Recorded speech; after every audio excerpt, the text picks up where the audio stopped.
김진의 돌직구쇼에 오신 여러분 반갑습니다. 김진입니다. 전 오늘도 이곳 광화문 청계광장에 나와 있습니다. 지금 장맛비가 주룩주룩 내리고 있습니다. 오늘은 전국적으로 하루 종일 장맛비의 영향권에 있다고 하니까 참조하시기 바라겠습니다. 박원순 서울시장이 서울 북악산 성곽길 인근에서 결국 숨진 채 발견됐습니다. 오늘 자정을 갓 넘긴 시각에 경찰의 수색견에 의해서 박원순 시장이 숨진 채로 발견이 된 것인데요. 사망 이유와 원인에 대해서는 아직 정확하게 알려진 바는 없지만 하루 전날 서울시청에 근무하는 여성 공무원으로부터 박 시장의 성추문과 관련된 고소가 있었던 사실이 확인되고 있습니다.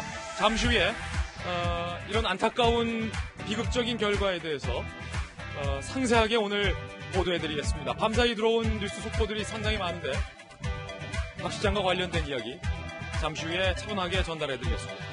전 비가 오나 눈이 오나 매일 아침 이곳에서 여러분을 기다리겠습니다. 김진의 돌직구쇼 지금 라이브로 시작합니다. 잠깐만요.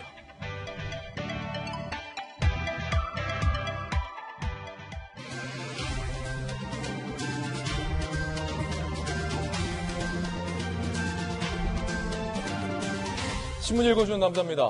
많은 국민들이 아마 충격을 받으셨을 겁니다.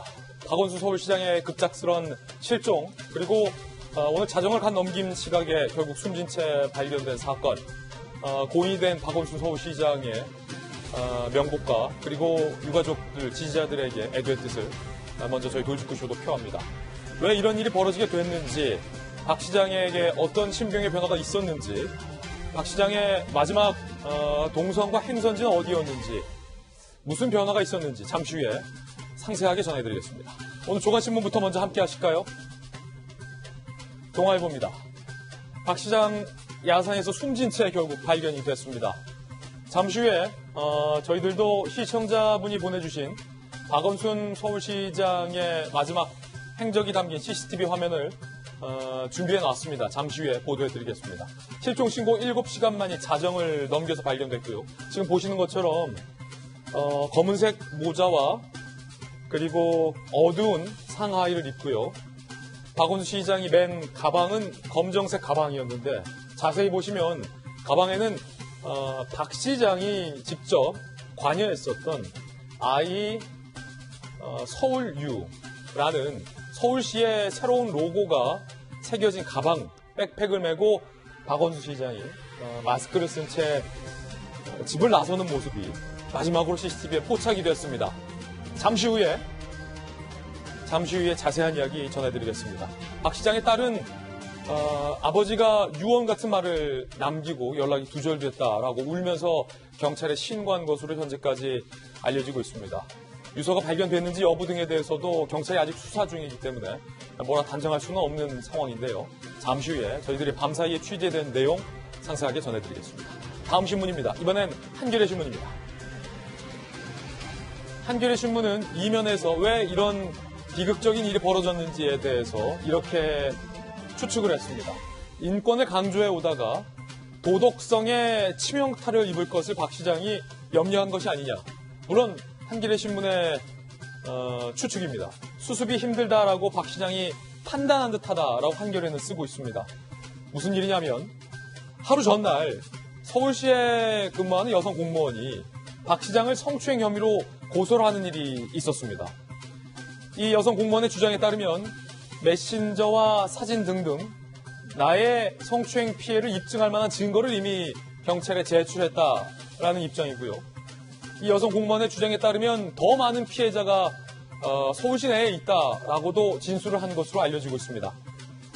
박원순 시장은 대표적인 인권 변호사, 젠더 특보 등 인권 행보를 보였지만 정작 본인의 성인지 감수성엔 둔감했던 것이 아닐까라고 한겨레 신문은 조심스럽게 추정하고 있습니다. 사회적 지탄의 압박을 박 시장이 견디지 못한 것 아니냐라고 이 신문은 보도하고 있습니다. 잠시 후에 이야기 나눠보겠습니다. 다음 신문입니다. 이번엔 중앙일보입니다. 부동산 관련 뉴스도 전해드리겠습니다. 종부세가 2배로 뛸 전망입니다. 산지 1년이 안 돼서 집을 팔면 양도세가 무려 최대 60%까지 가중될 예정입니다. 정부가 오늘 변경된 부동산 세제를 대책 발표할 예정인데 종부세 최고 세율을 최대 6% 수준으로 올릴 것, 그리고 김현미 장관 스스로가 약속했었던 다주택자들에게 임대사업자 등록하세요. 저희들이 혜택 줄게요. 그 약속을 스스로 뒤집는 혜택 일몰제도 포함될 것으로 보입니다. 논란이 일고 있습니다. 다음 신문입니다. 이번엔 경향신문입니다. 윤석열 검찰총장 그리고 대검의 입장문엔 수용이라는 표현이 없었습니다. 추미애 법무장관의 이번 지위는 부당하다라는 메시지를 윤 총장과 대검은 전달하고 있다고 경향신문은 해석했습니다. 대검, 국정원 사건 때 수사팀장의 직무 배제 당한 것을 언급했다는 거죠. 그때처럼 지금도 윤석열 총장이 억울하게 직무에서 배제당한 것이다 라는 것을 우회적으로 비판했다. 경향신문은 이렇게 해석했습니다. 관련하여 추미애 법무부 장관이 작성한 입장문이 추 장관의 보좌관을 통해서 유출된 사실이 드러났습니다. 최강욱 대표와의 연관성을 의심하는 목소리도 야당을 중심으로 나오고 있습니다. 잠시 후에 이야기 나눠보겠습니다. 다음 신문입니다. 이번엔 한국일보입니다. 대북 보따리도 못 풀고 비건이 떠났다. 비핵화 협상 재개 제스처에도 북한이 끝까지 묵묵부답으로 일관했기 때문입니다. 지금까지 신문 읽어주는 남자였습니다. 오늘 아침 저와 함께 등판한 등판 선수 소개해드리겠습니다. 저희 도지쿠쇼 전담 변호사, 검찰 출신의 김광삼 변호사님 모셨습니다. 서울시의 정무 부시장님을 역임한 민주당의 김영주 전 의원님 나오셨고요. 청와대 대변인을 역임한 밤다박 선생 박정아 전 청와대 대변인 모셨습니다. 그리고 언론기자 출신의 한양대학교의 김수경 교수님 나오셨고요. 전직 청와대 출입기자 출신의 이재명 기자도 나왔습니다. 모두 어서 오세요. 반갑습니다.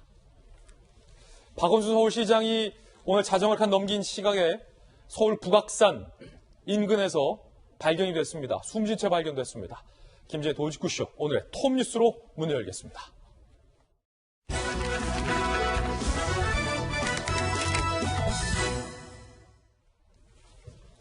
많은 사람들이 애도하고 있고 또 의아해하고 있고 당황해하고 있는 뉴스입니다.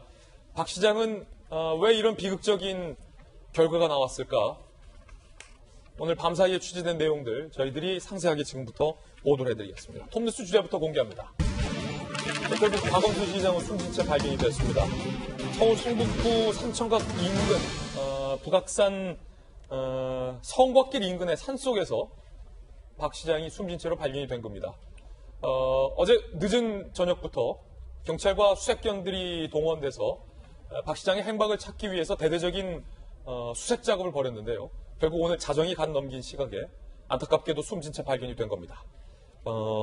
해당 수색 작업에 동참했었던 최익수 서울지방경찰청 형사과장의 설명부터 브리핑 내용부터 먼저 듣고서 이야기 이어가겠습니다. 들어보시죠. 먼저 고인의 명복을 빕니다. 7월 10일 00시 01분경 성북구 북악산 성곽길 인근 산속에서 사망한 채로 발견되었습니다. 신원은 확실히 확인이 된 건가요?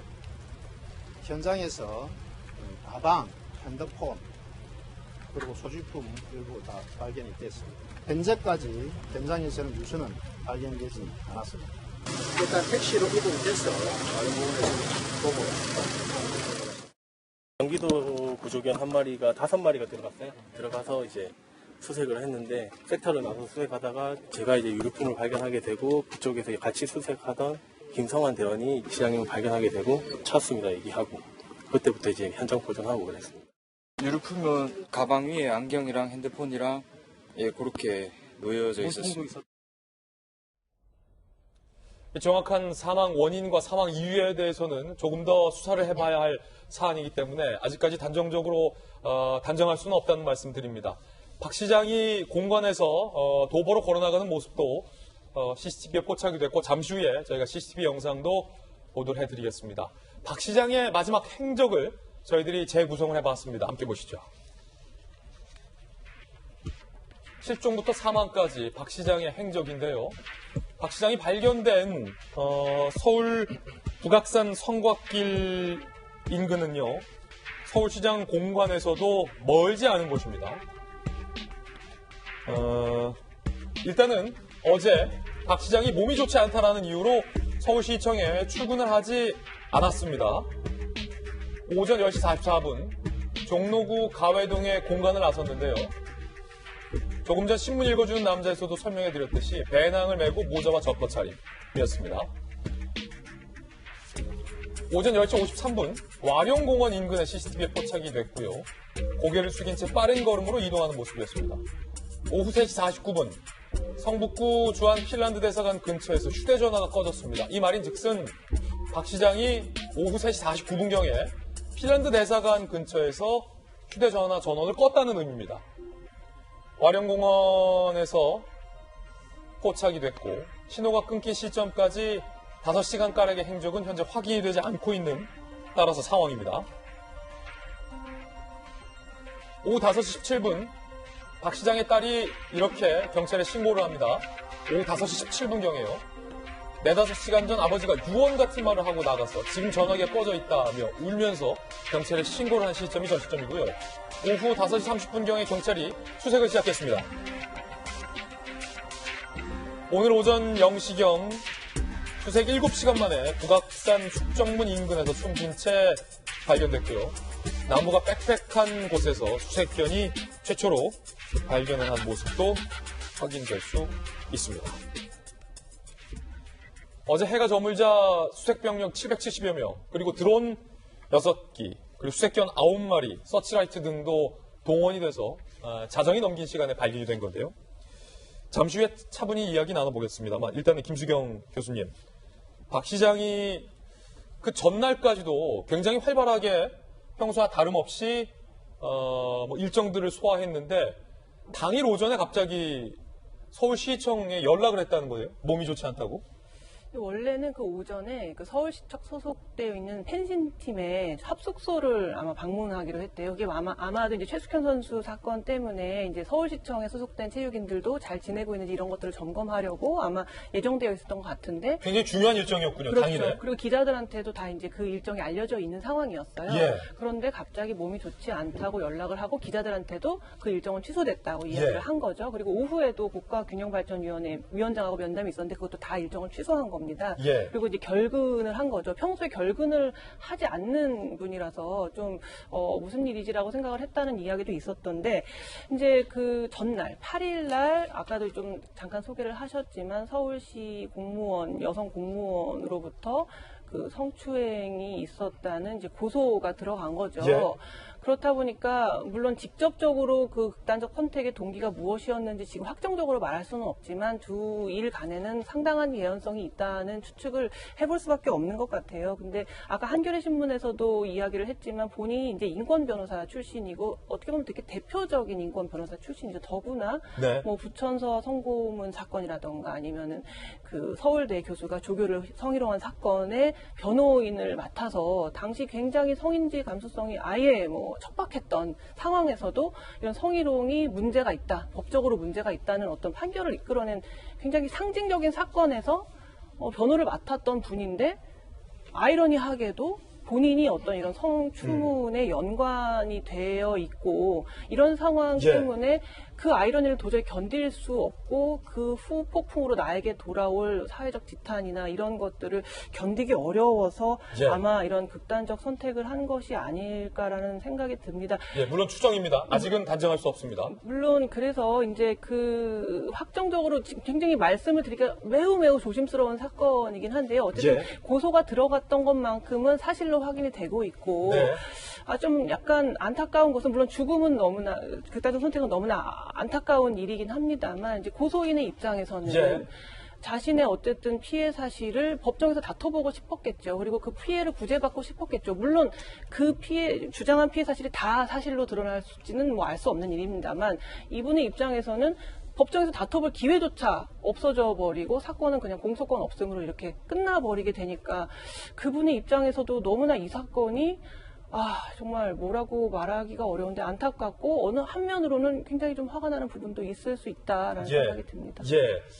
그 부분과 관련돼서 잠시 후에 저희가 다시 한번 이야기 나눠보겠고 일단은 이재명 기자가 잘 알겠지만 서울시장 공관이 있는 그 가회동 공간에서 박 시장이 숨진 채 발견된 삼천각 인근의 그 북악산 산책로 글쎄요, 뭐 멀다면 멀다고 할 수 있지만 사실은 그렇게 먼 곳은 아니에요. 핀란드 대사관을 거쳐서 가까운 곳이에요. 예, 일단 가해동 공간을 나와서 이제 와룡공원 CCTV에서 마지막 장면이 목격되죠. 예. 한 10분쯤 있는데 그때는 택시를 타고 이동한 걸로 그렇게 경찰은 보고 있더라고요. 와룡공원까지는 그렇죠. 그래서 그쪽부터 이제 지금 숨진 채 발견된 장소까지는 아마도 걸어서 이동하는 게 아닌가 이렇게 추정이 되는데 뭐 그 이후에 그러니까 10시 44분에 가해동 공간을 나와서 그리고 한 10분 뒤에 와룡공원에서 이제 목격이 되고 그 다음에 그 딸이 이제 신고하기 전까지 이제 그때까지 한 오후 4시까지는 어쨌든 핸드폰이 열려 있었고 휴대전화가 열려 있었고 그 전까지 한 오후 2시쯤에는 마지막 지인과 통화한 것도 있고 그래서 그때까지 행적은 이제 다시 한번 휴대전화 위치 추적 이런 걸 통해서 확인해 봐야겠지만 어쨌든 핀란드 대사관 인근에서 휴대전화 신호음이 신호가 끊겼죠. 끊겼다는 것은 박 시장이 본인이 스스로 전원을 껐을 가능성이 현재로서는 크죠. 현재로서는 그게 가장 높은 거예요. 예. 그게 이제 오후 4시경이고 이제 그 뒤에 좀 안타까운 선택을 한 게 아닌가 이렇게 지금 추정이 되고 있는 거고요. 그래서 뭐 멀지 않은 거리인데 그동안 굉장히 뭐 여러 차례 고심 내지 많은 이제 뭐 여러 명과 통화하지는 않았지만 딸과도 통화를 했던 거고 그다음에 지인과 통화를 통해서 또 자기의 심경 등을 좀 밝혔던 게 아닌가 이렇게 지금 추정되고 있습니다. 그렇군요. 박 시장의 시신은 서울대병원에 도착을 한 상황입니다. 시민들도 오열을 했고요.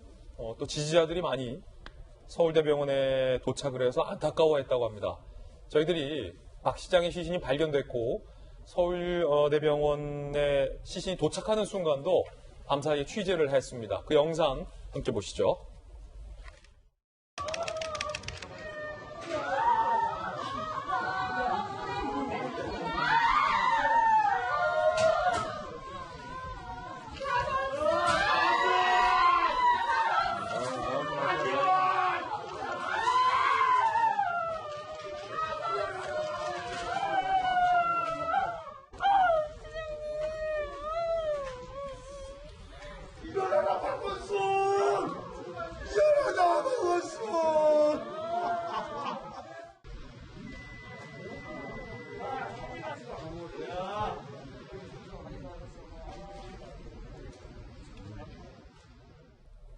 네, 지지자들의 목소리로 저희들이 추정이 되고 있고요. 시신이 발견된 곳, 그 이후에 즉시 서울대병원으로 이동이 된 겁니다. 지금 그 현장에 저희 취재 기자도 나가 있습니다. 현장 분위기 기자 연결해서 알아보겠습니다. 자, 이지훈 기자. 지금 분위기가 침통할 것 같은데 빈소는 차려졌습니까? 예, 1시간 전쯤 이곳 서울대병원에 빈소가 차려졌습니다. 잠시 후인 12시 정도부터는 조문도 받을 예정입니다. 현장에 나와 있는 서울시 관계자들은 장례 준비로 정신이 없는 모습이고요. 현장에 유족과 조문객들도 속속 도착하고 있습니다. 현직 서울시장이 임기 도중 숨지는 초유의 사태에 서울시 관계자들은 충격을 감추지 못하고 있습니다. 박원순 서울시장이 숨진 채 발견된 건 오늘 자정이 조금 지난 시각이었는데요. 북악산 일대를 수색하던 경찰이 숫정문 인근에서 박 시장의 시신을 발견했습니다. 시신은 새벽 3시 30분쯤 이곳 서울대병원으로 옮겨졌습니다. 현장에는 박 시장의 시신이 도착하기 전부터 시청 관계자와 박 시장 지지자들이 모여 대기했는데요. 운구 차량이 도착하자 곳곳에서 오열하는 모습도 보였습니다. 그렇군요. 다시 한번 좀 정확하게 행적을 짚어보죠. 박원순 시장이 정확하게 언제 실종이 된 거고, 원래 어제는 정상 출근할 예정으로 서울시 관계자들과 기자들도 다 알고 있었다는 거죠. 네, 그렇습니다. 박원순 서울시장은 원래 어제 정상 출근할 예정이었는데요. 어제 오전 일찍 몸이 좋지 않아서 출근을 할 수 없다고 서울시 관계자에게 전해온 것으로 파악되고 있습니다. 박 시장은 어제 오전 10시 44분 검은 배낭을 메고 공관을 나서는 모습이 포착된 데 이어 10분가량 지난 뒤 와룡공원을 지나가는 모습이 확인됐습니다. 이 모습이 마지막이었고요. 이후 박 시장은 약 13시간 만에 숨진 채 발견됐습니다.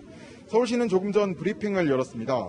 이 서정협 행정 1부 시장이 내년 4월까지 권한 대행을 맡아서 서울시정 운영을 맡게 됐습니다. 서부 시장은 모든 서울시 공무원이 하나가 되어 시정 업무를 차질 없이 챙기겠다고 말했습니다. 지금까지 서울대병원에서 전해드렸습니다. 네, 서울대병원 현장 분위기 살펴봤습니다. 시청자분이 서울시장의 마지막 행적이 담긴, 모습이 담긴 CCTV 영상을 저희 측에 제공을 했습니다. 박 시장이 공간을 나서는 모습, 어떤 심경과 어떤 모습으로 공간을 나섰는지, 어디로 향했는지 영상 보시면서 이야기 이어가겠습니다. 자, 지금 검은색 상하이 차림에 박원순 시장이 가이동 공간을 나서는 모습이 포착이 됐습니다. 보시는 것처럼 검정색 모자와 마스크를 썼고요. 가방을 맸는데 백팩을 배낭이 앞서서 설명드렸던 것처럼 제가 자세히 보니까 아이 서울유, 박 시장이 스스로 애정을 갖고 만들었던 서울시의 캐치프레이즈라고 할까요? 아이 서울유가 담긴 백팩을 메고요. 지금 시민을 지나쳐서 시민분이 지금 못 알아보죠. 고개를 숙이고 박 시장이 굉장히 빠른 걸음으로 공간길을 빠져나가는 모습인데요. 다시 한번 보겠습니다. 자, 이 모습이 현재 경찰이 파악하고 있는 박 시장의 마지막 행적이 담긴 CCTV 유일한 화면입니다. 추가적으로 CCTV 화면이 발견될 수도 있을 것 같은데 현재로서는 이 모습이 박 시장의 마지막 행적인데요. 정세균 총리와 실종 당일에 박원순 서울시장이 통화를 했던 사실도 확인이 됐습니다. 국무총리와 서울시장이 실종 당일에 통화를 했다는 겁니다. 뭐라고 얘기했을까요?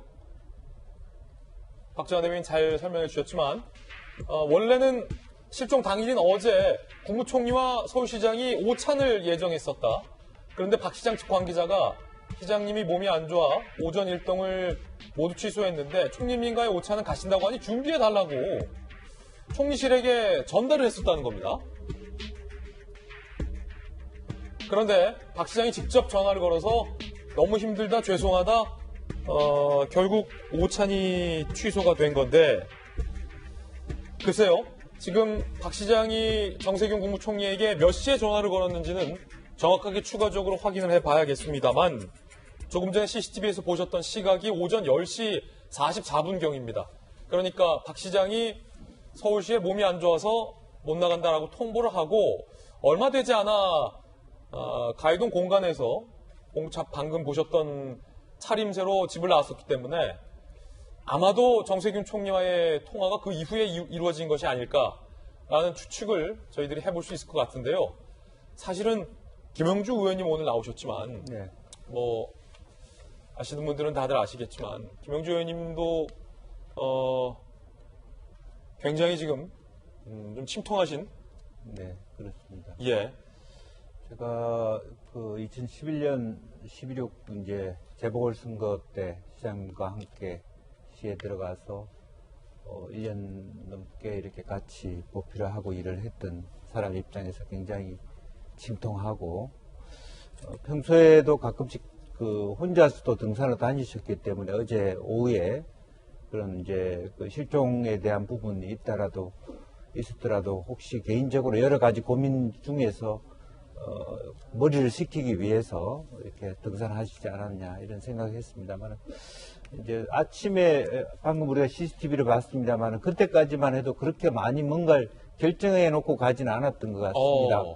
실제적으로 최종 어떤 심경을 한 것은 핸드폰을 껐을 때가 최종 결정이라고 보여지고 오후 3시가 넘은 시각. 예, 그리고 이제 총리하고의 오찬도 아직 안 한다는 얘기를 하지 않았던 것은 왜냐하면 시장 공간하고 총리 공간이 또 멀지도 않아요. 그렇죠. 예. 그래서 어떤 면에 오전에 등산을 갔다 내려오면서 오찬을 할 수 있는 생각도 있었을 것 같고 올라가시면서 여러 가지 다양한 어떤 뭐 정보라든지 또 평소에 연락되는 분하고 통화도 했을 거고 우리가 알 수는 없겠습니다만은 이제 그러면서 최종적으로 이런저런 고민을 하시다가 결론적으로는 총리하고의 오찬도 도저히 힘들어서 못하겠습니다. 이렇게 말하자면 양해를 구했던 그런 부분이고 그러니까 한나절에 이렇게 쭉 이렇게 돌아다니면서 여러 가지 다양한 생각과 체크를 하시지 않았겠나 생각이 들고 또 오후쯤 되어서는 상당히 긴 시간이지 않습니까? 10시 반부터 3시 반까지라고 하는 것이 계속 그 넓은 범위에 있었던 것도 아닌데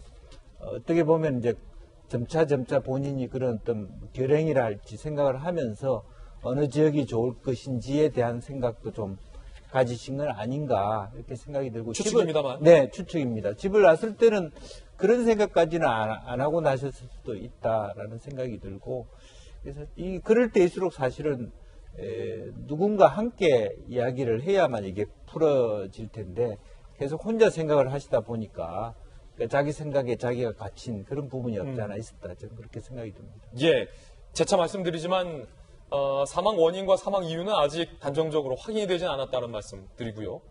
그런데 한 가지 팩트는 이렇게 숨지기 전날 박 시장이 서울시청의 여성 공무원으로부터 성추행 의혹과 관련된 고소를 당했다는 점입니다. 실종 전날이니까 그제가 되죠. 성추행 의혹으로 고소가 됐어요. 박원순 서울시장 실종 전날 경찰에 박 시장이 성추행 혐의와 관련된 고소장이 접수가 됐습니다.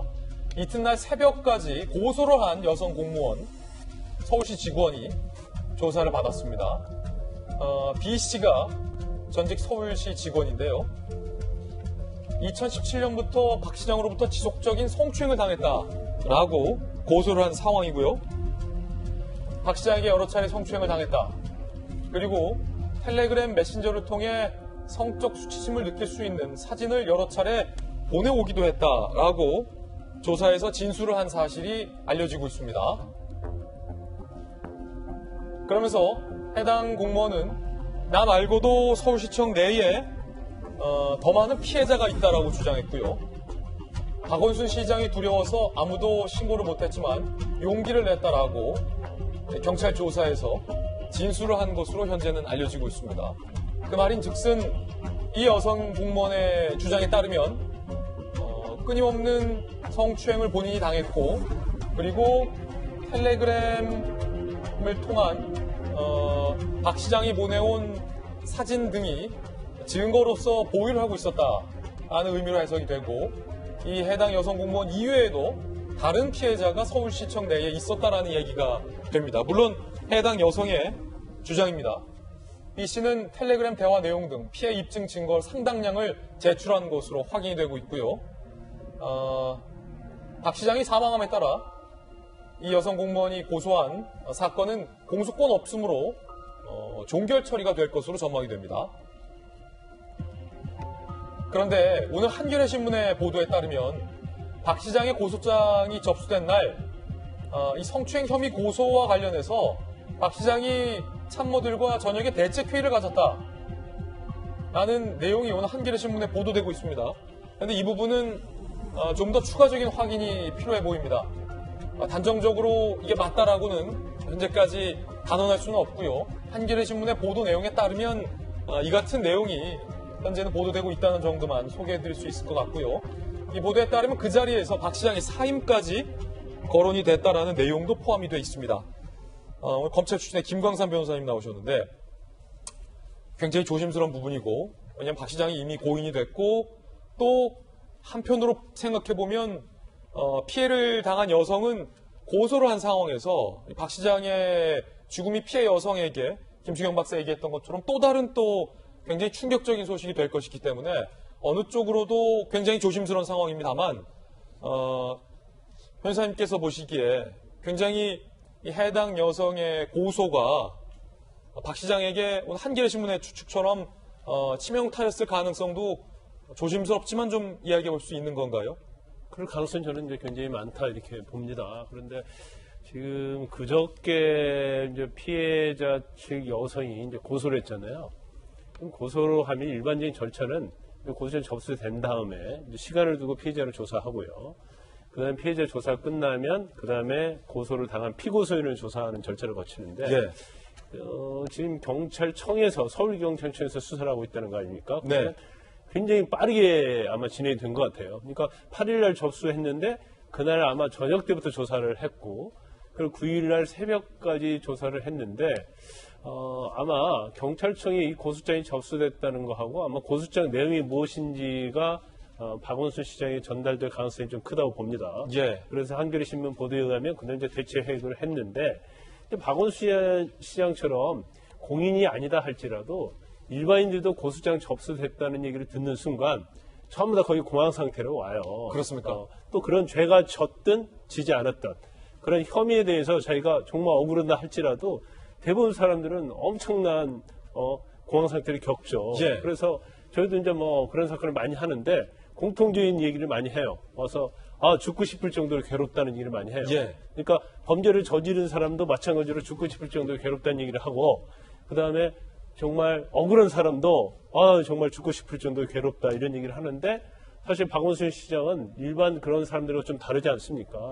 더구나 아주 대한민국의 대권 후보가 될 정도로 공인이시고 또 본인 자체가 젠더 문제에 대해서 굉장히 관심이 있었고 젠더 특보까지 만들 정도고, 본인이 이렇게 살아나온 과정을 보면 굉장히 어떤 인권에 관한 문제, 특히 이제 여성의 성인권과 관련된 부분에 있어서 굉장히 우리 역사에 지대한 영향을 미쳤거든요. 예. 근데 뭐 죄가 있든 없든 간에 일단 고소장 자체가 접수된 것 자체가 본인의 입장에서는 이제까지 본인이 쌓아왔던 것을 한 번에 무너뜨릴 수 있는 이제 그런 거기 때문에 아마 뭐 이 사망과 인과관계 있든 없든 간에 예. 굉장히 많은 충격을 받았을 거라고 봅니다.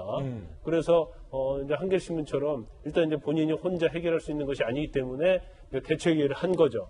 근데 대책회의를 해도 뾰족한 방법이 없어요. 더군다나 피해자 이렇게 주장을 하고 뭐 텔레그램이랄지 여러 가지 증거를 가지고 경찰에 왔다는 것 자체도 아마 인지했을 가능성이 커요. 그러면 결국 박원순 시장 입장에서는 엄청난 충격을 받았을 거고 이걸 어떻게 해결할 것인가. 근데 일반적으로 이 해결 문제에 대해서 어떤 뭐 가정사랄지 아니면 개인의 어떤 성과 관련된 부분이 아니면 많이 수기를 할 수 있거든요. 근데 성과 관련된 부분은 사실은 의견을 나누는 데 있어서 굉장히 거꾸럽죠. 왜냐하면 자신은 억울하다고 해도 대화를 하는 상대방이 또 믿어주지 않는 경우가 많이 있고 또 피해자 진술의 어떤 신빙성에 우리 사회가 굉장히 무게를 두기 때문에 그 본인 입장에서는 아마 굉장히 많은 고민을 하고 집을 나선 것이 아닌가 그렇게 생각이 듭니다. 김광선 변호사님, 지금 저희가 이 자리에서 사망의 원인이 바로 이 성추행 피소와 직접적으로 연관돼 있다라고 단정할 수 없기 때문에 구체적인 여성의 고소 내용에 대해서 말씀드리는 것은 좀 적절치 않은 것으로 보여서 굉장히 지금까지 현재 알려진 부분에 대해서만 지금 이야기를 하고 있는데 그 부분을 자세히 보시면 2017년부터 지속적으로 성추행을 당했다라고 해당 여성 공무원이 현재 주장을 하고 있고요. 그리고 이 여성이 여러 차례 사진들을 지우지 않고 보관을 해왔다는 겁니다.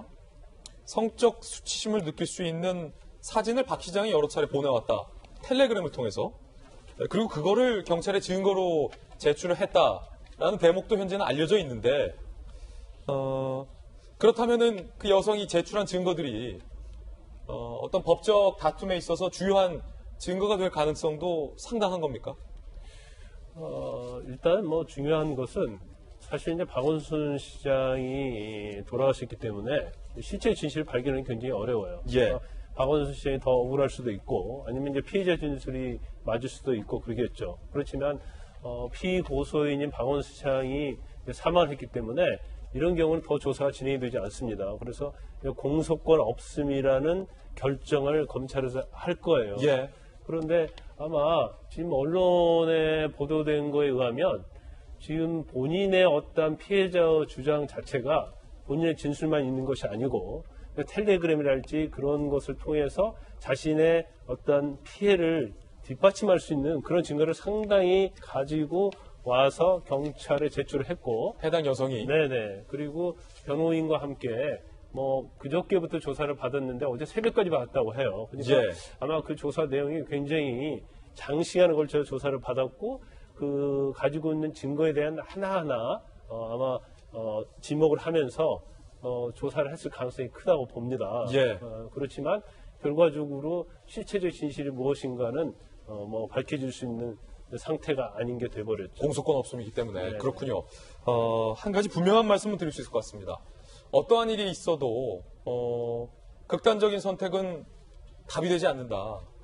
더군다나 굉장히 많은 사람들의 주목을 받고 있는 높은 공직에 있는 분들에게는 그와 같은 안타까운 선택이 해답이 될 수 없다는 것은 제가 이 자리에서 분명하게 말씀드릴 수 있을 것 같습니다. 그렇기 때문에 더욱더 이 비극적인 결과가 안타깝다고 표현을 재차 드리는 겁니다. 제가 짧게 한 말씀만 드리면 사실 어제 박원순 시장이 행방불명이 된 다음에 엄청난 찌라시가 많이 돌았어요. 정보지가 돌았는데 굉장히 그 부분에 한 90% 이상이 가짜 뉴스였거든요.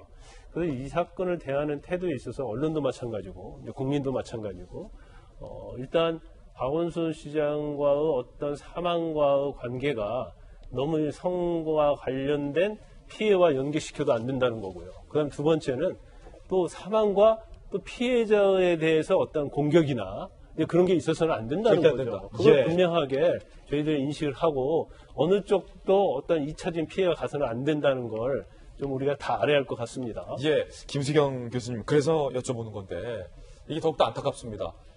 왜냐하면 박 시장이 인권 변호사를 오랜 인권 변호사 활동을 했고 누구보다 이제 성인지 감수성 문제와 관련돼서는 앞다퉈서 목소리를 냈었던 인물이기 때문에 지금 현재로서 피해를 봤다라고 주장하는 피해 여성, 피해자가 있는 상황이잖아요. 본인은 연루가 됐고 사건의 실체적 진실이 무엇인지는 공소권 없음으로 처리됐기 때문에 밝혀질 수는 없지만 박 시장 본인에게 지금까지 보였던 행적과 행보를 저희들이 보기에는 억울하든 억울하지 않든 본인에게 피해를 봤다는 여성이 나왔기 때문에 그 문제를 박 시장이 스스로 나서서 글쎄요, 이 문제를 피하는 게 아니라 오히려 정면으로 만약에 사과할 것이 있으면 사과하고 인정할 것이 있으면 인정하고 억울한 부분이 있으면 밝히는 책임 있는 모습을 보이는 쓰면 어땠을까. 이것은 박 시장을 좋아하는 지지자들에 대한 뭐랄까요, 안타까움 차원이기도 하고요. 어떻게 보십니까? 이게 참 이제 돌아가신 분에 대해서 어떤 말을 해야 된다는 것 때문에 뭐 단어 선택이나 여러 가지 표현들이 너무 조심스러울 수밖에 없는데 사실 이제 이 소식을 어제 접하고 저는 그 고소인 분도 좀 걱정이 되기는 했어요. 예. 그러니까 그분은 아까도 얘기했지만 이제 뭐가 진실인지 모르죠. 뭐 박 시장이 정말 억울할 수도 있는 거고 아니면 지금 고소인의 사실 주장이 사실일 수도 있는 거고 아무것도 모르는 상태고 결국 이제 고인이 되심으로써 실체적 진실에 다가갈 수 있는 기회가 없어진 거죠. 근데 아마 그 고소인 같은 경우는 제가 아까도 말씀드렸지만 시시비비를 가려보고 싶었을 것 같아요. 어쨌든 자기가 피해를 당했다고 생각하니까 이것을 공권력에 호소해서 뭐가 사실인지를 밝히고 내가 피해를 받은 부분이 있으면 구제받고 싶었겠죠. 근데 그 부분 자체에 대한 기회가 아예 박탈된 것이기 때문에 그러나 박 시장이 돌아가심으로써 자기가 자기의 피해 사실을 떠들기도 어려운 상황이 되어버렸죠. 뭔가 망자에 대한 예의가 아닌 것 같고 그래서 사실은 저는 아까 김광상 변호사님도 말씀하셨지만 이게 행여라도 그 고소인 분에 대한 2차 가해, 고소인이 그렇게 해가지고 어떤 박 시장이 그렇게 극단적 선택을 한 건 아니냐는 그런 어떤 말도 안 되는 그런 어떤 비난 때문에 혹시라도 고소인이 2차적으로 피해를 또 입을까 그런 부분이 매우 좀 걱정되는 대목입니다. 예. 이게 참 어떠한 경우라도 이런 비극적인 선택은 절대 안 된다는 말씀 다시 한번 드립니다. 해당 고소인의 주장에 따르면 피해 여성들이 서울시청 내에 나 말고도 더 많이 있다라는 내용도 해당 여성 공무원이 주장을 해왔다는 것 말씀드리고요. 이 부분부터 좀 살펴볼게요. 정치권의 반응도 현재 나오고 있습니다. 손혜원 의원 등등이 애도의 메시지를 내고 있다는데요. 정치권 반응도 좀 한번 살펴보시죠. 자, 손혜원 전 의원이죠. 서둘러 가시려고 그리 열심히 사셨나요? 삼가 고인의 명복을 빕니다. 다양한 의원들이 이런 반응들을 보이고 있고요. 정치권에서는 믿기지 않는다라는 반응입니다. 여권 관계자는 당에서도 박 시장의 이상 징후를 전혀 발견하지 못했다라고 얘기했고요. 그제 민선 5, 6기 지방자치단체장들 만찬 자리에서도 시종일관 유쾌한 분위기였다. 그러니까 그제까지만 하더라도 해당 여성이 박 시장을 향해서 성추행 고소를 했다라는 것을 박 시장이 인지 못했던 것 아니냐라는 조심스러운 관측들이 나오고 있고요. 왜냐하면 신고한 그제에 박 시장이 굉장히 유쾌하게 평소처럼 분위기를 리드하는 모습을 보였다는 겁니다. 청와대 관계자는 서울신문 기자와 만나서 너무 충격적인 소식이어서 어떤 말도 하기 어려운 상황이다라는 굉장히 조심스러운 입장을 표명했고요. 서울시에서 함께 근무했던 인사는요, 박 시장은 최근 대선 위한 기반 마련에 열중했습니다. 먼 미래까지 내다봤었는데 왜 그런 선택을 했는지 믿기지가 않는다, 안 믿긴다라는 반응을 저희 동아일보 기자에게 털어놨습니다. 부동산 대치 전국 속 여야 정치 일정 변화도 불가피하다. 더불어민주당 긴급대책회의 후 오늘 당정 협의를 취소했고 미래통합당은 의원들에게 언행을 신중히 할 것을 현재 당부한 그런 상황입니다. 일단은 국회 출입했었던 이재명 기자, 잠룡, 대권 잠룡이었고 서울시장을 3번 연속 했었던 유일한 기록도 가지고 있었고 또 인권 변호사로 시작했었다라는 것도 누구보다 잘 알고 있었기 때문에 당연히 박 시장의 다음 수순은 서울시장을 3번 했기 때문에 이제 대선 도전, 왜냐면 이번에 도전하지 않으면 더 기회가 없을 것이라는 게 정치적으로 너무나 자명했잖아요. 서울시청 박원순 시장의 측근도 조금 전에 얘기했듯이 박 시장은 대선에 나가기 위한 기반 마련에 애를 쓰고 있었다는 거예요. 우리가 잘 알다시피 안철수 대표에게부터 서울시장 자리를 양보받은 그 순간부터 박 시장이 굉장히 극적인 정치 인생이 시작이 됐는데 박 시장을 지지하든 지지하지 않든 박 시장의 정치적 여정의 마무리가 이렇게 끝났다는 게 너무나도 좀 당황스럽네요. 그렇죠. 다 아시는 것처럼 어떻게 보면 정치인에게서 가장 중요한 게 특히나 이제 대권을 꿈꾸는 정치인에게 가장 중요한 게 어떻게 보면 스토리인데 예. 박 시장 다 나름대로 여러 가지 스토리를 만들어 왔었죠. 그래서 민주화 운동을 하다가 서울대 제적되기도 했었고 그리고 나서 이제 인권 변호사로 활동을 했었고 아시는 것처럼 참여연대를 만든 주역이기도 하고 그리고 또 아름다운 재단 등 여러 시민 활동을 통해서 대한민국의 대표적인 시민 운동가였죠. 그러다가 이제 말씀하신 것처럼 2011년도 서울시장 보궐선거 나왔을 때 사실 한 자릿수 지지율에 불과했지만 안철수 대표의 지지를 얻어서 사실 50%에 육박하는 지지율로 단숨에 뛰어올라서 예. 어떻게 보면 선거 사상 가장 극적인 지지율 반등을 했던 그런 주인공이 아니었을까 싶은데 그런 스토리를 만들었고 또 그 이후에 3선 서울시장을 했죠. 대한민국 최초이자 10년째 서울을 이끌었던 어떤 그런 스토리도 만들었었고요.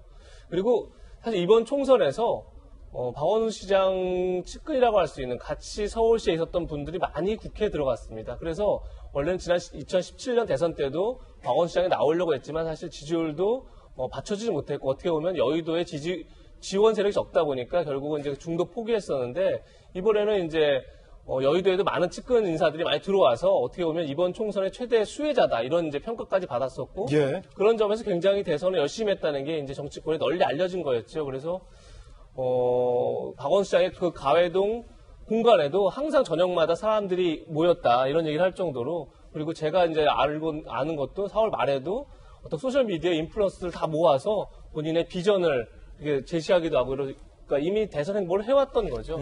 그런 점에서 누구보다 2022년 대선을 앞두고 가장 열심히 했던 인물 중에 한 명이었는데 지금 지금 말씀하신 것처럼 10년째 서울을 이끌었던 서울시장의 어떤 마지막 모습이 너무 안타까운 게 아닌가 그런 생각을 들고 그런 점에서 여의도에서도 지금 애도의 그런 이제 성명들이 계속 줄여 나오는 게 아닌가 싶습니다. 믿기지 않는다라는 반응입니다. 너무나도 화려했던 정치 인생의 시작과 중반에 비해서 지금 박 시장에게 주어진 이 결말이 너무나도 당황스럽다라는 분위기인데요. 조금 전 민주당이 입장을 냈습니다. 이해찬 대표를 포함해서 박 시장의 죽음에 대해서 민주당의 공식 입장 들어보시죠. 박원순 서울시장께서 황망하게 유명을 달리하셨습니다. 충격적이고 애석하기 그지없습니다. 고인의 명명을 빌며 유가족께 위로의 말씀을 드립니다. 고인이 그렇게 아끼셨던 서울시정에 공백이 없도록 각별히 챙기도록 하겠습니다. 고 박원순 시장님의 비통한 소식에 참담한 심정을 가눌 길이 없습니다. 평생 시민운동에 헌신하고 서울시 발전에 수많은 업적을 남긴 박원순 시장님의 명복을 빌며 유족께 심심한 위로의 말씀을 드립니다. 자, 민주당 반응 들어보셨습니다. 서울시장이 이런 비극적인 부재로 내년 보궐선거에 큰 영향을 주게 됐습니다. 부산시장에 이어서 서울시장도 내년 4월에 새로 뽑게 됐다는 얘기입니다. 이 정치적 일정과 관련된 이야기도 좀 짚어봐야 할 것 같습니다. 서울시장을 내년에 예정에 없었던 서울시장 선거, 보궐선거를 하게 됐고요. 사상 유례없는 동시 재보선이 될 것 같습니다. 내년 4월 7일로 서울시장도 다시 뽑게 되고요. 올해 총선 기준으로 서울 유권자가 840만 명입니다. 1995년 1기 서울시장 탄생 후 재보선 선거는 2011년 보선이 유일했는데요. 내년 4월 7일 같은 날에 오거돈 전 시장이 성추문 의혹의 책임을 지고 물러났기 때문에 부산시장도 현재 공석입니다. 그래서 내년 보궐선거에 부산시장도 다시 뽑고 서울시장도 다시 뽑게 되죠. 오거돈 시장 시청직원 강제추행 중도 사퇴, 현재 불구속 상태로 수사 중입니다. 박정화 대변인, 원래는 내년 보궐선거가 뭐 중요하긴 합니다만 그렇게 굉장히 규모가 커질 것이라고는 이 정치적 어떤 사이클에서 예상을 못했는데 지금 부산시장과 또 대권으로 가는 뭐 관문이라고도 표현할 수 있는 미니 대선이라고도 사실은 정치권에서 표현할 수 있는 서울시장 보궐선거까지 같이 열리기 때문에 서울과 부산시장 이 두 가지만 같이 열린다고 해도 엄청나게 큰 정치적인 선거가 돼버렸어요. 당초에는 부산시장 보궐선거는 이제 결정이 돼 있었잖아요. 그러니까 오거돈 전 시장이 그 직원 강제 추행으로 있는 중도 사태로 결정이 돼 있었는데 말씀하신 것처럼 그것만으로는 그리고 뭐 지금 선거법 관련해서 지난 4월 있었던 총선에서 얼마나 많은 당선자들이 다시 재보궐선거가 나올지 잘 모르는 상황이지만은 크게 예상했던 것처럼 많지 않을 수 있는 그런 상황이었어요. 지금 현재 뭐 재판 중인 그 경기 그다음에 경남 뭐 이런 것도 있습니다만 아직 그건 결과가 안 나와 있는 상황이니까. 그런데 사실은 대선이 내후년 3월이지 않습니까? 임기대로 하면 예. 3월 초에 선거가 이루어지는데 내년 4월에 여기에 서울시까지 보궐선거가 나온다라고 하면 거의 대선에 상당한 영향을 미칠 수 있고 대선의 결과를 예측할 수 있는 바로미터적인 선거가 되지 않을까 해서 굉장히 관심이 많이 쏟아질 것 같고요.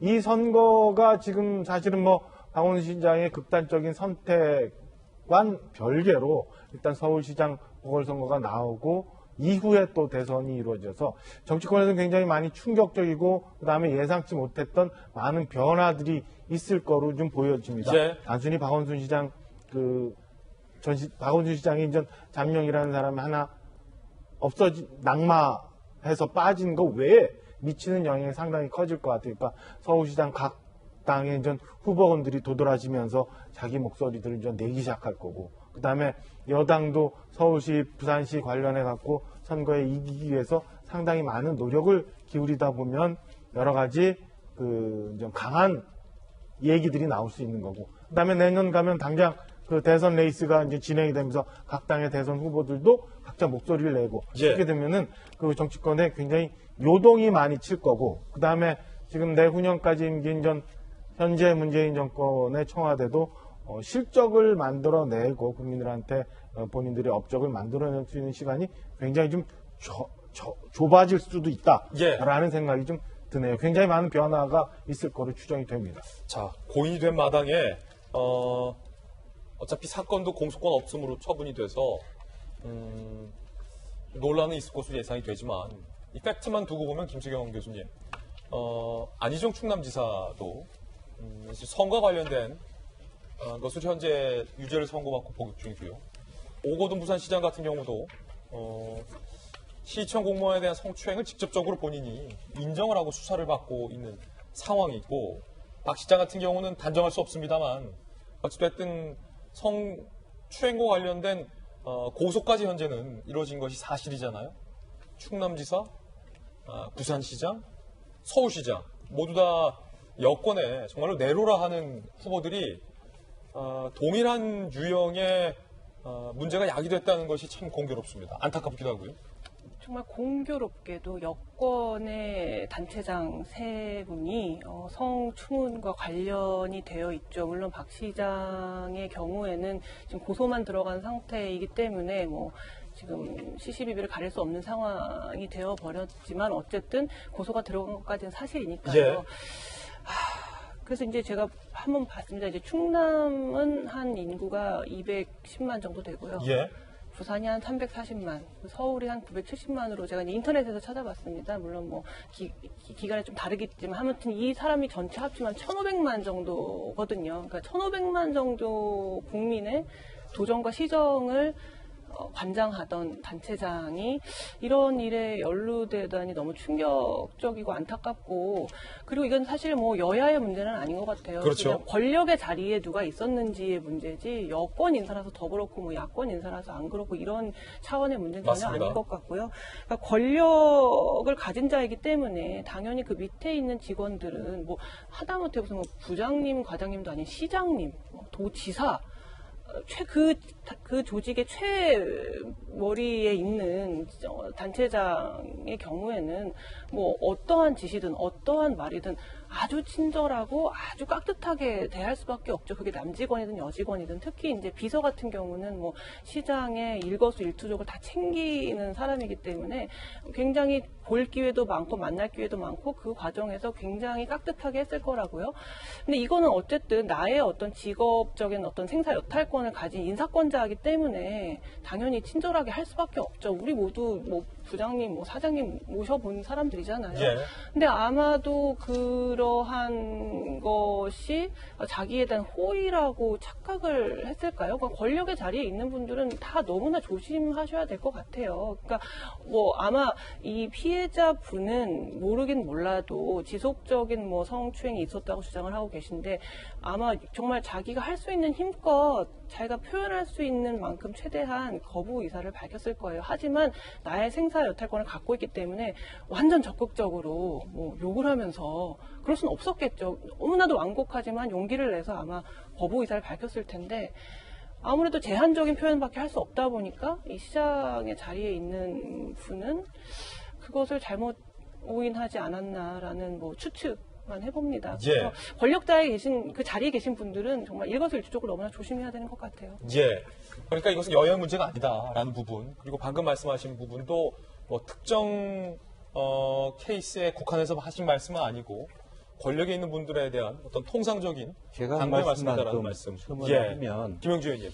그러니까 왜 이제 공통점이 사실은 내부 직원과의 그런 부적절한 관계를 하게 되느냐 하는 부분에 있어서 저는 우리나라에서 좀 달라져야 될 게 공조직에서 정과 부의 역할에 대해서 좀 생각할. 아무리 지방자치고 공직선거를 통해 시장이 뽑히더라도 또 물론 시장님이 부시장들을 추천하고 뽑긴 하죠. 그러나 미국에서는 뭐 예를 들면 대사와 부대사, 장관과 부장관의 관계가 굉장히 어떤 공적인 관점을 가지고 임한다는 거. 아무리 공직자가 했고 이 사람이 나의 임명권자라 하더라도 예를 들면 지금 미국 트럼프 안에서의 대통령이 부적절을 했을 때 여러 가지 내부적으로 그 대통령이 만든 장관조차도 따르지 않겠다라고 얘기하는 것처럼 우리나라에도 이제는 조금 그런 부분이 있어야 되지 않느냐.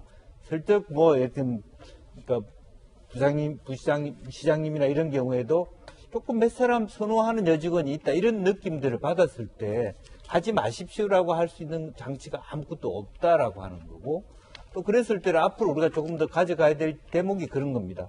부시장들이나 정무 참모들이 훨씬 더 강하게 통제할 수 있는 또 그렇지 않으면 법 제도적으로 누군가 위임된 누군가가 사실 우리로 보면 행정 1부 시장은 완전 공무원이거든요. 1부 시장, 서울시 말하자면 정무부 시장만 말하자면 시장님하고 가까운 그럼 1, 2부 시장이 그런 역할을 정확하게 할 필요가 있는데 뭐 지금 현재 우리 풍토는 그렇습니다. 그걸 시장님도 공직자라고 생각하는 게 아니라 이분은 4년 있다가 갈 수도 있는 사람 이 사람이 잘 되는 어쨌든 윤리든 거는 그 사람 문제 우리는 우리 일만 해서 승진하면 되는 이런 어떤 공백들이 있다라고 보여져서 일반 공무원들조차도 자기가 뽑아준 자기를 승진시키는 그 단체장에 대해서도 그런 관점을 좀 교육시킬 필요가 있겠다 그런 생각이 듭니다. 박원순 서울시장의 어떤 정치 인생에서 가장 극적인 순간은 아마 2011년에 안철수 당시 유력했던 서울시장 후보와의 단일화가 아닐까 싶습니다. 그때 그 장면 저희가 다시 한번 준비해봤습니다.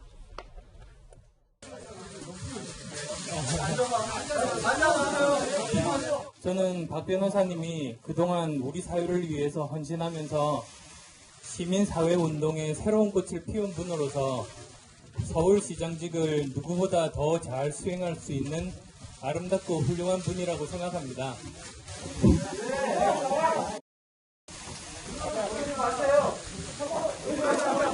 참 정치권에서는 볼 수 없는 그런 아름다운 이 합의를 저는 했다고 생각합니다. 두 사람 모두 서울시장직이든 어떤 자리를 우리가 원했던 것이 아니기 때문에 진정으로 좋은 세상을, 새로운 세상을 만드는 일에 관심이 있었던 사람들이기 때문에 우리 시대를 새로운 시대로 바꿔내는 그런 일들을 함께 하고 싶습니다. 고맙습니다. 네, 당시 박 시장의 발언 들으면서 박 시장의 안타까운 비극적 결과와 관련된 이야기는 여기서 가름할까 합니다. 자, 관련된 뉴스 속보 나오면 다시 한번 전해드리겠고요. 고인과 유가족들에게 다시 한번 애도의 말씀을 전합니다. 이번엔 저희가 준비한 두 번째 이슈입니다. 자, 22번째 대책을 정부는 예고하고 있습니다. 부동산 정책 말입니다. 이번에 또 뭐가 나올 건가? 한 조간신문은 22번째 대책이 나온다는 건 21번째까지는 다 실패한 것을 인정한 것이 아니냐라는 의견을 쓰기도 했습니다. 오늘 정부가 부동산 대책을 또 낼 예정입니다. 각 조간신문들의 취재가 됐는데 어떤 내용일지 바로 살펴보시죠. 일단은 세금 부담이 굉장히 높아진다. 한 조간신문 표현에 따르면 세금 폭탄이다. 징벌적 과세다. 뭐 이런 견해도 있습니다만 판단은 여러분께서 해주시고요. 다주택자의 어떤 보유세 부담이 상당히 높아집니다. 종합부동산세 최고 세율이 6%까지 인상이 되는데 현재는 종부세 최고 세율이 3.2%인데 거의 2배 수준으로 최대 6%까지 인상되니까 굉장히 부담스러울 수가 있겠죠. 규제 지역에서 집 샀는데 1년 안 되는데 팔 때, 그러니까 정부는 그 행위를 야 이거 부동산 투기다라고 보는 것 같아요. 집을 샀는데 1년이 안 돼서 팔았네? 그러면 한 주택 가진 사람도 양도세는 60%. 와, 그 집을 팔 때 내는 세금 있잖아요. 그게 최대 60%까지 부과된다는 겁니다. 규제 지역에서 1년 안 돼서 팔았을 때. 그러면 부동산 시세 차익을 뭐 거의 볼 수가 없겠죠. 뭐 이사 비용, 중개 비용, 수수료, 세금 이런 거 다 제하면 임대 사업자의 세제 혜택은 아파트에 한해서 폐지한다는 건데 이 부분이 지금 굉장히 뜨거운 논란입니다. 왜냐하면 김현미 장관 스스로가 3년 전에 다주택자들에게 임대사업자 등록하세요. 그럼 우리가 세금 혜택 주겠습니다. 라고 해서 임대사업자 수가 기하급수적으로 늘었는데 이제 와서 정부가 그것을 근데 사실은 없던 일 하겠다는 거니까 이건 굉장히 좀 논란이 일고 있습니다. 더불어민주당 관계자는요. 1주택만 갖고 무조건 거기서 실거주하라.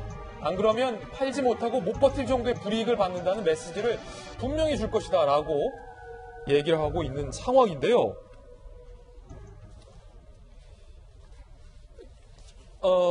정부 여권의 인식은 이 부동산 시장을 교란시키는 큰 이유 중에 하나가 다주택자들에게 있다라는 정부 여권의 어떤 시각은 여전해 보입니다. 그러면서 또 동시에 정부 여권의 고위 관계자들이 다주택을 현재까지도 유지하고 있는 굉장히 모순적인 상황이 이어지고 있는 건데요. 일단은 이재명 기자, 이게 소위 22번째 같아요. 김현미 장관은 21번째가 아니라 앞서서 4번째 정책이다라고 주장을 했지만 저희들도 셈을 할 줄 알기 때문에 분명 22번째인데 그럼 지금까지 21번째 대책들에 대해서는 김현미 장관이 앞서 말했던 것처럼 잘 먹히고 있는데 22번째가 나왔다라고 보는 게 맞습니까? 아니면 21번째 대책까지는 잘 먹히지 않았기 때문에 22번째 또 나왔다라고 보는 게 맞습니까? 모르겠습니다, 저. 예, 만약에 대책이 시장에 제대로 작동을 했고, 그러니까 김현미 장관의 표현 그대로 잘 작동을 했다 그러면 지금 새로운 대책을 내놓을 이유가 없었겠죠. 근데 가장 최근에 했던 21번째 대책이라는 6.17 대책을 내놓고 나서 오히려 풍선 효과가 커졌고, 지금 또 앞으로 볼지 모르겠지만, 하여튼 각 지금 뭐 아파트마다 신기록이 쏟아지고 있죠. 지금 더 집값이 오르다 보니까. 그런 상황에서 이제 정부가 22번째, 그러니까 6.17 대책에 대한 또 보완 대책을 사실은 뭐 한 달도 안 되죠. 다시 내놓는 그런 형국이 되어 있는 상황인데, 글쎄요, 지금 정부에서는 11시 반에 이제 구체로 발표를 하겠다고 했으니까 그 내용을 들어봐야겠지만, 일단 홍남기 부총리가 조금 전에 기자들을 만나서 다주택자의 종합부동산세를 중과세율을 상향 조정하겠다 이렇게 밝힌 만큼, 아까 얘기한 것처럼 지금 종합부동산세가 3.2% 정도 되는데 한 2배 가까이 6%까지 올라가는 게 아닌가 이렇게 볼 수 있을 것 같고, 양도세 역시 지금 당에서는 특별히 더 강하게 처분해야 한다 그래서 1주택자를 하더라도 1년 이내에 팔면 60%까지 양도세를 매기겠다, 지금 이런 방향으로 가고 있는 것 같습니다. 근데 이렇게 되다 보니까 집을 갖고 있어도 세금을 많이 내야 되고 집을 팔아도 세금을 많이 내야 되고, 그러니까 정책이 충돌한다 이런 얘기가 많았고, 그렇기 때문에 많은 전문가들이 세 대책을 빠르게 내는 게 중요한 게 아니라 잘 방향을 잡아야 된다 이런 주문이 많았는데, 결국은 정부가 어쨌든 세금을 통해서 다시 한번 부동산 정책을 밀어붙이는 그런 모양새가 되는 것 같고, 사실 얼마 전에 경실련 김원동 부동산 건설 개혁본부장이 이런 얘기를 했습니다. 현 정부에서 가장 잘못한 게 뭐냐면 집을 갖고 있는 사람들한테 고통을 줘서 그걸 해결하려고 한다. 징벌이다. 징벌을 하려고 한다. 이런 지적을 했었는데, 그런데 불구하고 결국은 또 같은 방식으로, 똑같은 방식으로 과연 집값을 잡을 수 있을 건지. 그러니까 시장은 오히려 고통이 크면 보상이 큰 거 아니냐 이런 식으로 거꾸로 역으로 이제 해석이 되고, 그래서 오히려 더 지금이 계속 앞으로 집값이 오르는 거기 때문에 지금이라도 사야 되는 거 아니냐, 뭐 이런 이제 지금 분위기가 팽배한데, 과연 지금 정부가 내놓은 이 세금을 통해서 부동산을 잡는 이 대책이 과연 시장에서 먹힐 건지 좀 심각하게 좀 봐야 되지 않나 싶습니다. 21번째 대책이 이른바 6.17 대책입니다. 그런데 6.17 대책 이후에 정부의 의도대로라면 부동산 값이 떨어져야, 즉 안정화 양상을 보여야 정부 정책이 먹혔다고 할 수 있는데요. 결과는 실제 어땠을까요? 자, 비율입니다. 좌측 단위는요. 그리고 하단의 우측 단위는 일자입니다.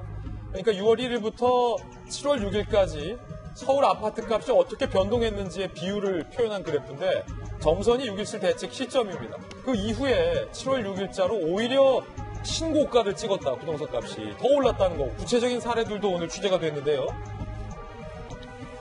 지난 3일 강남구 도곡동의 도곡 렉스 33평형 26억 5,500만 원에 거래가 돼서 직전 최고가보다도 오히려 1억 6,500만 원이 올랐습니다. 그러니까 지금까지 가격 중에서 보다도 더 비싸게 대책 이후에 팔렸다는 거죠. 정반대로 효과가 났다는 거예요. 그리고 마포구 공덕동 한화 꿈의 그림 13억 3천만 원에 거래됐던 게 직전 최고가 대비 얼마예요, 이거? 9천만 원이나 집값이 올랐다는 겁니다. 도곡동 26, 마포 13억, 6.17 대책을 비웃듯 최고가 속출하고 있다고 오늘 조선일보는 제목에서 썼고요. 지금 김건선 변호사님 한겨레 신문에 보면요, 영끌이란 말을 젊은이들이 많이 쓴대요. 정부가 대책을 내놓을수록 집을 오히려 사야 된다. 영혼까지 끌어모아서 사야 된다. 한겨레 신문 제목이 오늘 영끌 대출 광풍에 6월에 가계대출이 역대 최대 증가. 그러니까 부동산 대책이 21번째, 22번째까지 나왔는데 오히려 은행으로부터 빚을 내서 집을 사려는 사람들이 더 역대 최다라는 거예요. 또 여론조사 최근에 했잖아요. 그래서 6.17 대책, 그리고 또 새로운 대책을 내놓게 되면 부동산을 어떻게 보느냐에 따라 이렇게 여론조사를 했는데, 국민의 막 40몇 프로가. 그거는 저희가 구체적인 자료가 없으면 방송에서 여론조사 결과를 언급할 수 없습니다. 그런데 제가 볼 때는 정부 좀 신문을 좀 봤으면 좋겠다, 그 얘기를 해요. 그러니까 경제신문이랄지 한겨레 신문, 경향신문 보면 부동산 정책을 어떻게 하는가 다 나와 있거든요. 신문 보겠죠. 그리고 제가 많은 국민들을 만나면요, 다 부동산 전문가도 있어요. 전부 다. 그래서 이렇게 해야 하는데 왜 정부가 이렇게 않는지. 그런데 정부만 좀 엇박자를 내고 있는 걸로 보이고, 지금 사실 이제 경실련이랄지 참여연대도 계속적으로 얘기하잖아요. 부동산 정책이 정부가 잘못돼서 원점에서 검토한다고 계속 얘기를 하고 있음에도 불구하고 이게 전혀 정책에 반영이 되지 않고 있고, 그 다음에 가장 손쉬운 게 세금 문제 또는 대출 규제로 이걸 해결하려다 보니까 결과적으로 국민의 입장에서 보면 21번 나왔는데 계속 부동산을 폭등하고 있단 말이에요. 그런데 정부의 정책은 다주택자를 투기 세례를 보고 이걸 다 잡으려고 하는 거예요. 근데 실질적으로 30대들 아니면 이제 집을 마련한 사람들이 더 오르지에 산다고 계속 집을 살려고 하기 때문에 더 많이 오르고 있다는 게 상당히 중론이거든요. 그러면 거기에 맞춰서 정책이 세워지라는데 그렇게 안 되고 있다는 게 굉장히 문제고, 그 다음에 집을 가진 사람은 팔려고 하면 너무 양도소득세 많아요. 팔 수 없어요. 집을 팔 생각이 없고 보유하려는 사람은 보유세가 너무 많아요. 그러니까 팔아야 할지 어찌 할지 모르고 있고, 그 다음에 집을 사고 싶은 사람은 규제 때문에 집을 살 수도 없고, 뭐 취득세 그런 걸 또 올린다고 하니까 살 수가 없어요. 그러면 집을 팔아야 하는지, 보유를 계속 해야 하는지, 아니면 집을 새로 사야 하는지, 거기서 국민들이 갈팡질팡 하는 거예요. 너무나 중요한 것 중에 하나는 공급에 관한 대책이 전혀 없기 때문에 집을 사고 싶은 사람은 계속 오를 거라고 생각하니까 정말 집값이 굉장히 비싼데도 불구하고 다 살려고 덤벼들다 보니까 폭등이 되고 있다는 거죠. 그렇군요. 자, 그 가운데 박병석 국회의장의 발언이 사실과 다른 것으로 알려져서 논란이 일고 있습니다. 즉, 서울의 똘똘한 한 채를 국회의장도 안 판 것 아니냐라는 것과 관련해서 박 의장 측은 안 판 게 아니라 못 판다라고 했지만 사실 팔 수 있는 것으로 알려졌기 때문이죠. 못 판다던 서초 아파트 팔 수 있다. 보유 두 채 중 서초 반포 아파트 재건축 진행 중인데 현 시세가 65에서 75억. 이야. 박병석 국회의장 측은 해당 아파트 40년 실거주해 왔다. 관리 처분 기한이라 3년간 매매가 불가능하다. 팔고 싶어도 못 판다. 이렇게 밝혔었는데요. 알고 보니 매각이 가능한 것으로 확인이 됐습니다. 매각 요건, 거주 기간, 10년 보유, 5년 거주 요건 채우면 매각 가능하다. 박 의장이 40년 실거주했다고 하니까 팔 수 있다는 거예요. 매각 요건 2, 1주택자. 박 의장 소유 대전 아파트는 아들의 증여였기 때문에 1주택자에 해당해서 팔 수 있다는 겁니다. 그렇다면 논란은 아니 국회의장이 팔 수 있었는데 못 판다라고 사실과 다른 설명을 했느냐라는 논란에 대해서 올해 4월 대전 아파트 처분 전까지는 2주택자였다. 1주택자로 보는 기준 시점이 언제인지 불분명해서 사실관계 파악에 혼선이 있었던 것이다라고 해명을 했습니다. 그렇지만 박 의장의 대전 아파트 처분을 놓고도 말바꾸기 논란은 여전합니다. 2주택자 지적에 대전 집은 지난 5월에 처분했다라고 밝혔지만 타인에게 판 게 아니라 아들에게 증여한 것이 드러나서 논란이 일고 있었는데, 그러자 박병석 국회의장이 대전 집에서는 월세를 살고 있다라고 말을 했는데 알고 봤더니 그 월세를 아들에게 주는 것으로 드러나자 관리비 명목으로 3, 40만 원 준 거다. 그걸 월세로 표현했다라고 말을 바꿔서 논란이 되고 있습니다. 구반포 아파트 문제에 대한 매각이 불가능하다고 해서 잘못 해명한 것, 그 다음에 대전의 월세 문제 다 보면은 좀 석연치 않은 부분이 있고 국민들이 의심을 살 수밖에 없는 부분이 있어요. 결국에는 똘똘한 한 채 나 구해봐야겠다라는 생각으로 이 건을 해명했던 거 아닌가 싶은 생각이 듭니다. 국회의장 밑에는 비서실장도 있고 각종 수석들도 있고 저 건에 대해서 한 30분이나 1시간 정도만 이렇게 수기를 하면 다 이 지금 얘기 나왔던 문제점들 해결할 수 있는 부분들이 많이 있거든요. 근데 여력이. 근데 그걸 다 못하고 앞서 우리가 소개해드린 것처럼 어정쩡한 해명을, 사실관계가 틀린 해명을 한 거 보면 결과적으로는 제 개인적으로는 반포에 있는 집 하나 어떻게든 대충 이 상황 넘겨가지고 보전해보자 라는 생각이 더 강했던 거 아닌가. 이거는 청와대에 있는 노영훈 실장도 마찬가지고 이 순간만 넘어가고 어쨌든 똘똘한 거 하나 가져가 보자 라는 생각이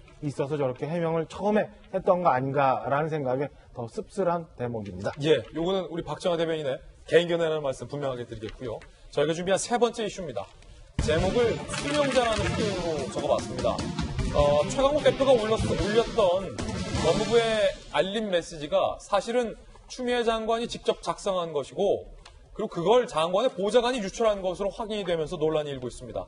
그런데 더 나아가서 추 장관이 최강욱 대표와 사전에 교감이 있었던 것 아니냐라는 의혹이 야당을 중심으로 제기되고 있습니다. 수사지휘권 발동 관련 법무부 미공개 입장문 초안, 여권 인사에게 유출했다는 의혹을 받고 있는 추미애 법무부 장관. 언론 배포가 안 됐던 법무부 알림, 최강욱 대표가 최민희 전 민주당 의원과 조국 백서 저자들의 SNS에 시체를 두고 올렸다가 삭제된 바 있죠. 최강욱 대표가 썼다 지운 그 가안, 추미애 장관이 직접 작성했다라고 밝히고 있는데 법상 지위를 받드는 수명자는 따를 의무가 있고 라는 수명자라는 표현이 등장합니다. 그런데 이 수명자라는 표현은 법무부와 검찰이 안 쓰는 군사재판 용어라는 겁니다.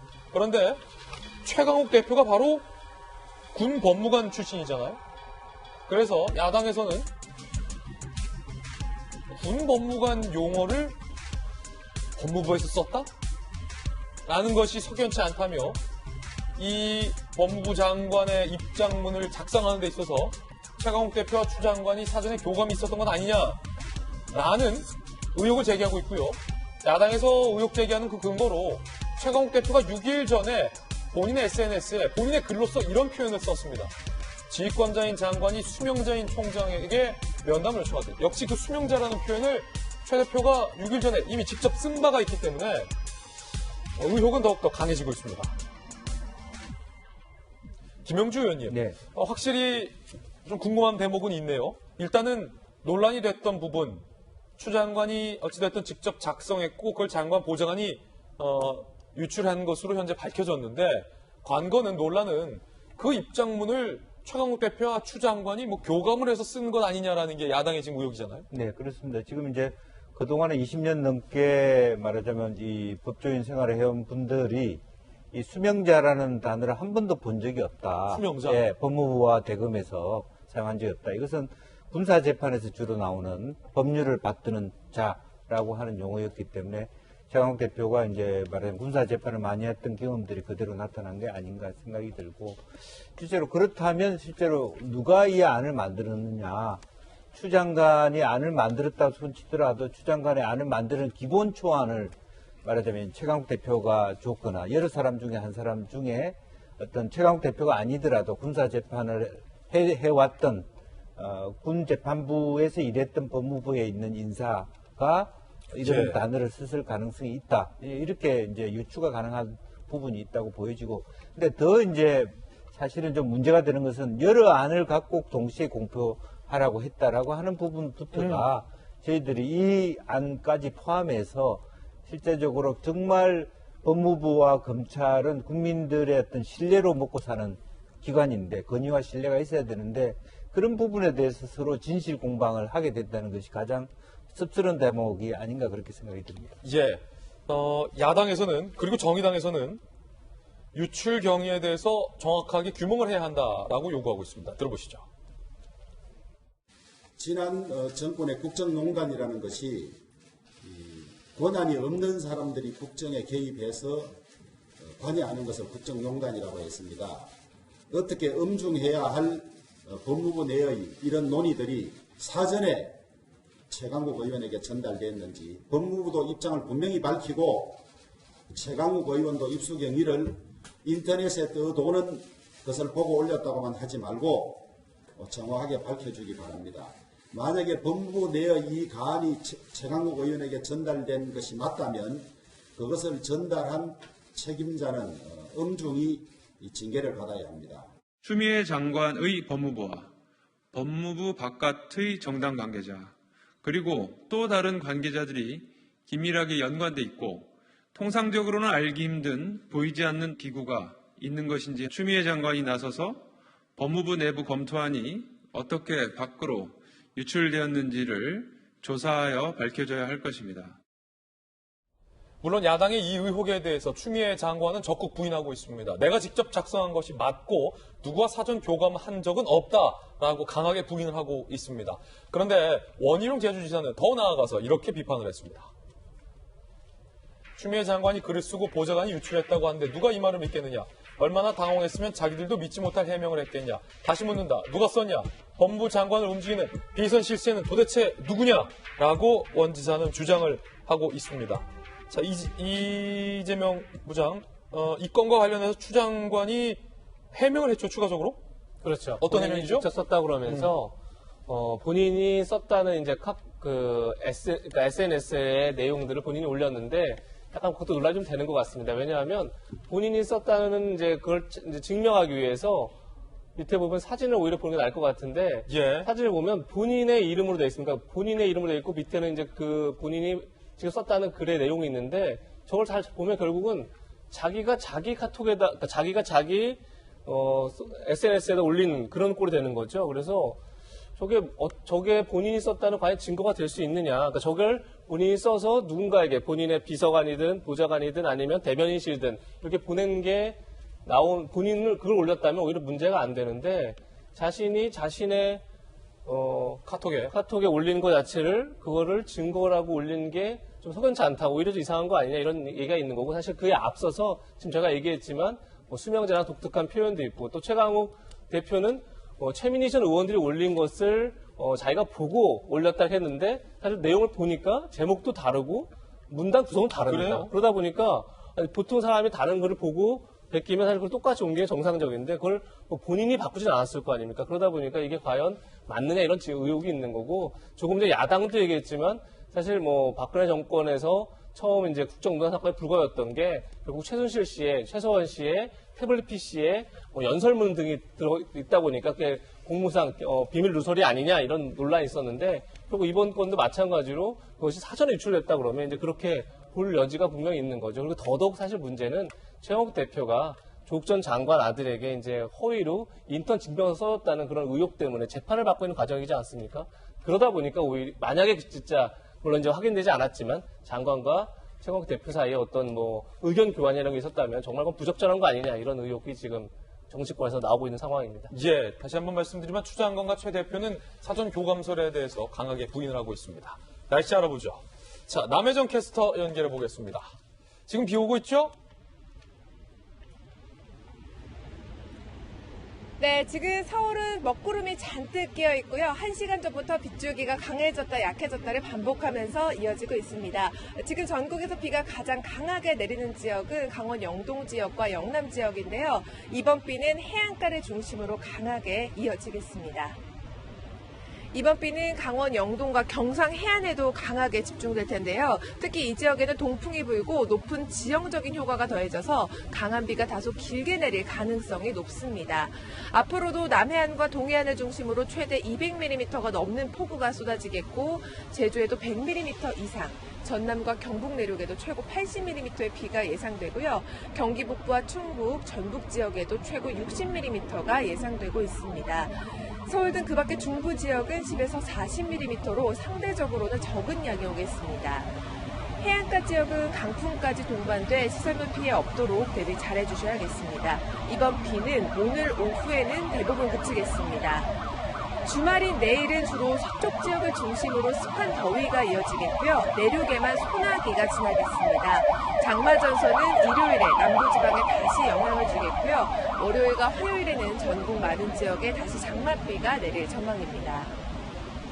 비가 내린다고 해도 습도 높은 더위는 계속 이어집니다. 이 더위와 비들이 모두 잘해주시고요. 오늘 오가는 길, 빗길 조심해서 이동하시기 바랍니다. 현재 서울의 기온은 24도, 습도는 80%입니다. 날씨였습니다.